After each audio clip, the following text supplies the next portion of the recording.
Much Shrimati Rajni Patil. Sir धन्यवाद। एक ही विषय पे कम से कम 2-3 बार यहाँ पे बात करना और राधा मोहन सिंह जी के सामने ही करना पड़ रहा है। मैं 2 दिन पहले मेरे गांव गई थी और गांव में कुछ लोग मुझे नौकरी मांगने के लिए मेरे पास आ गए। बोले तुम्हारा स्कूल है, कॉलेज है, हमारे बच्चे को कहीं ना कहीं नौकरी दे दो। हमने बोला इतनी बड़ी आपकी खेती है, आपको क्या ज़रूरत है नौकरी की?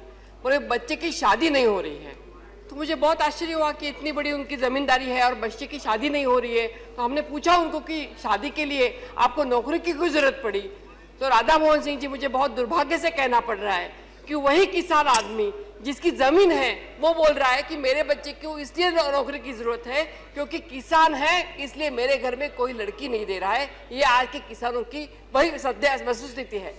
और इसलिए मैं यह कहना चाहती हूँ कि अभी सिर्फ कहने से या अभी सिर्फ राज्यसभा में, लोकसभा में बोलने से कुछ होगा नहीं। अभी आपको इसकी एक बड़ी सर्जरी करनी पड़ेगी। और जैसे यूपीए सरकार के कार्यकाल में 70,000 करोड़ रुपए का एक बड़ा कर्जा मुक्ति करके एक बहुत बड़ा कदम उठाया गया था, उस तरह से इस हमारे किसानों को एक बहुत बड़ी मदद की आवश्यकता है और वो करने के लिए हम आपसे निर्भर रहते हैं। सर आपको ये बोलने की आवश्यकता नहीं है कि देश की बुनियाद किसान है, वो तो हम सब जानते हैं कि हमारी सबकी बुनियाद, हमारे देश की बुनियाद किसान है। लेकिन जब एमएसपी का सवाल आता है तो चाहे गेहूं हो, चाहे गन्ना हो, चाहे धान हो, चाहे कपास हो, रुई हो, इन सब का एमएसपी का पूरा हमारा बट्टा बैठ गया है। आपको अगर आंकड़ों में कहना है तो मैं ये कहना चाहूंगी कि कपास का जो निर्धारित मूल्य यूपीए सरकार के काल में 5,454 रुपए था, वो आज 37 रुपए हो गया। गन्ना 1500 रुपए में बेचते थे, उसका हमारे कार्यकाल में 2200 रुपए हो गया था, फिर 1500-1600 रुपए तक वो आके बैठ गया। और वही सोयाबीन हो या कपास हो, सभी के इतने पर रेट गिरे हुए हैं कि हमारा किसान परेशान हो गया है। मुझे लगता है कि इसके लिए बहुत बड़ा एक सर्जरी करने की आवश्यकता है। यूरिया के लिए जब हमारा किसान दुकानों में जाता है तो यूरिया मिलता तो नहीं है क्योंकि यूरिया गायब हो चुका है, लेकिन यूरिया मांगने वाले किसानों के ऊपर लाठीचार्ज किया जाता है। और इससे सबसे बदतर हालत यह है कि हमारे गडकरी साहब जो हमारे महाराष्ट्र के, हमारे विदर्भ के मंत्री हैं और जो उसी इलाके से आते हैं जहां सबसे ज्यादा हिंदुस्तान में आत्महत्या हुई, वही गडकरी साहब बोलते हैं कि किसानों ने ना मांगनी चाहिए मदद भगवान से, ना मांगनी चाहिए मदद सरकार से। और ऐसे अगर दुर्भाग्यपूर्ण इस सरकार के मंत्री जी अगर ऐसे बोलेंगे तो किसान कहाँ जाएंगे? मुझे यहाँ एक ही बात बताना जरूरी लगती है। जब मैं लोकसभा पहले शुरू हुई हमारे से, और 4 दिन पहले जब 23 तारीख से पहले मैं देख रही थी लोकसभा का कामकाज, तो हमारे कृषि मंत्री जी ने एक स्टेटमेंट बयान दे दिया और उसमें उन्होंने बोल दिया कि महाराष्ट्र से सिर्फ 3 लोगों की आत्महत्याएं होने की आशंका है विदर्भ से।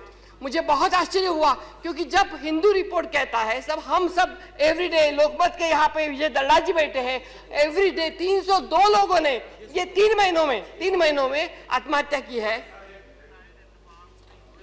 अतिवृष्टि और ओलावृष्टि पर चर्चा हो रही थी, तो अतिवृष्टि और ओलावृष्टि के कारण 3 किसानों ने आत्महत्या की, वो बताया था।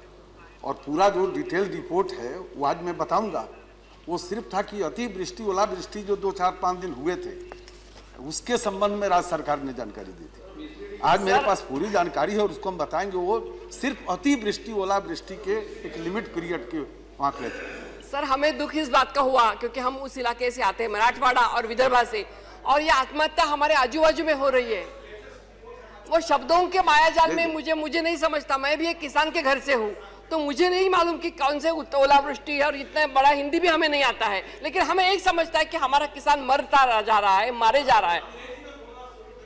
नहीं, हमें अंग्रेजी भी ठीक नहीं, किसान के घर से आता है। आप भी अंग्रेजी में बोलिए, हम भी बोलेंगे। हमारे सिर्फ कहना यह है कि जब हमारे प्रधानमंत्री जी, हमें बहुत सम्मान से हम कहते हैं कि हमारे जब प्रधानमंत्री बाहर जाते हैं, विदेशों में जाते हैं, बहुत बड़े बड़े लंबे चौड़े भाषण करते हैं, पूरे 9 महीने के कार्यकाल में 2 महीने वो प्रदेश में घूमे, लेकिन एक दिन भी उनको ऐसा नहीं लगा कि जहां पे आत्महत्याएं हो रही है, जहां हमारा किसान खेत मजदूर मरते जा रहा है, उसके आंसू जाके पहुंचे, ऐसा कभी उनको लगा नहीं। और मुझे इसका बहुत दुख और दर्द होता है क्योंकि इस सभागृह में आने के बाद हम उन लोगों को प्रतिनिधित्व करते हैं जिन्होंने हमें यहाँ पे भेजा है। उन लोगों को ऐसे लगता है कि किसानों के लिए राहत मिल जाएगी, और इसलिए ये मुद्दे यहाँ पे उठाना मुझे लगता है जरूरी है। यहाँ दिक्कतें, मुश्किलें और हमारी जो प्रॉब्लम्स है ये बहुत सारे यहाँ पे बताए गए। लेकिन मुझे ये लगता है कि अभी सिर्फ दिक्कतें बताने से कुछ नहीं होगा, तो इसलिए गवर्नमेंट ऑफ इंडिया ने अभी उसको ना पैकेज की केवल आवश्यकता है, लेकिन पैकेज के साथ साथ उनको कर्जा मुक्ति की आवश्यकता है। सर, मैं एक उदाहरण छोटा सा देना चाहती हूँ। हमारे यहाँ 1 लाख रुपए हमारे किसान, हमारे घर के ही किसान हैं, मेरे देवर ही हैं, उन्होंने कर्जा लिया था। परसों जब मैं गई तो रोते रोते मेरे सामने आ गया और बोले 1 लाख का 10 लाख रुपए कर्जा भी बोल रहा है। मुझे मालूम नहीं यहाँ पे कैसे होता है, लेकिन हमारे महाराष्ट्र में हर मार्च अप्रैल में उसको नया जूना बोलते हैं। जो पुराना कर्जा है उसको फिर नया करके देते हैं, और इस गड़बड़ में उसका 1 लाख का कर्जा कब 10 लाख रुपए हो गया उसको मालूम ही नहीं पड़ा, और उस कर्ज के घेरे में वो आदमी जाके परेशान होकर परेशान हो रहा है।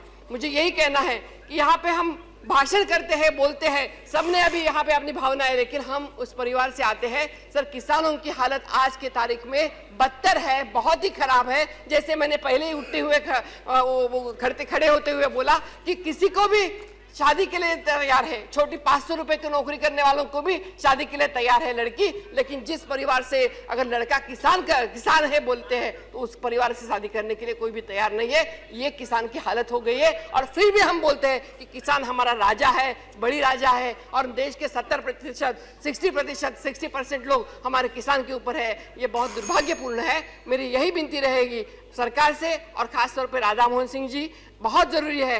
3 साल से हम लगातार मारे जा रहे हैं, खासतौर पे महाराष्ट्र के किसान। 3 साल से हम, कभी ओलावृष्टि हो रही है, कभी अकाल पड़ रहा है, कभी पानी बेसुमार पानी हो रहा है, तो इसके बाहर निकालने के लिए अभी आप नहीं आएंगे तो फिर इसके आगे आपसे मदद मांगने के लिए भी किसान खड़ा नहीं रह पाएगा। इतना ही मैं यह कहना चाहती हूँ। धन्यवाद। Thank you.